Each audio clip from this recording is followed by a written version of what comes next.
একজন ওল্ড প্লেয়ারের মুখ থেকে এই কথাটা তখনই বেরোয় যখন সে তার স্কিলকে হারিয়ে ফেলে। যেই পুরানো প্লেয়ারের গেম প্লেটা দেখে আজ তোমরা হাসছো, এমন একটা সময় ছিল যাকে কাস্টম খেলার জন্য সর্বপ্রথম হায়ার করে নিয়ে যাওয়া হতো। যেই পুরনো প্লেয়ারটার গেম প্লে দেখে আজ তোমরা হাসছো, একটাবার খোঁজ নিয়ে দেখো সেই প্লেয়ারটার গেম প্লে দেখেই একটা সময় অনেক মানুষ গেম খেলা শিখেছে। যেই ওল্ড প্লেয়ারটার খেলা দেখে আজ তোমরা তোমাদের গ্রুপে নিতেও লজ্জা পাচ্ছ, খোঁজ নিয়ে দেখো সেই ওল্ড প্লেয়ারটা কোনো একটা সময় কোনো একটা গিল্ডের লিডার বা অফিসার ছিল।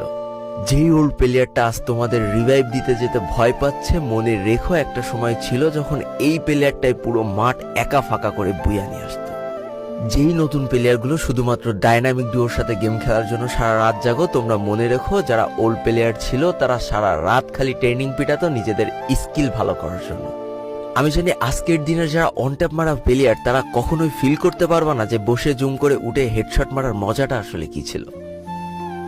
আমি জানি যেসব ওল্ড প্লেয়াররা এই গেমের থেকে হারিয়ে গিয়েছে তারা এই গেমটাকে আজও ভালোবাসে। জীবনে এমন হাজারো ওল্ড প্লেয়ার আছে যাদের ফ্রি ফায়ারই ছিল জীবনে প্রথম রাত জাগার কারণ।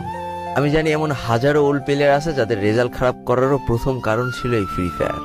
আজকের দিনের নতুন প্লেয়াররা উচ্চ স্বরে বলে আমি ফ্রি ফায়ার গেমটাকে প্রচুর ভালোবাসি, আর যারা ওল্ড প্লেয়ার ছিল তারা বলতো ফ্রি ফায়ার আমার ইমোশন।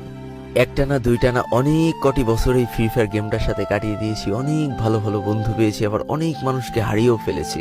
আমি জানি এমন অনেক ওল্ড প্লেয়ার আছে যারা এখনো এই ফ্রি ফায়ার গেমটাকে দিনের পর দিন খেলেই চলেছে সেই ইমোশনের জায়গা থেকে। স্যালুট তাদেরকে।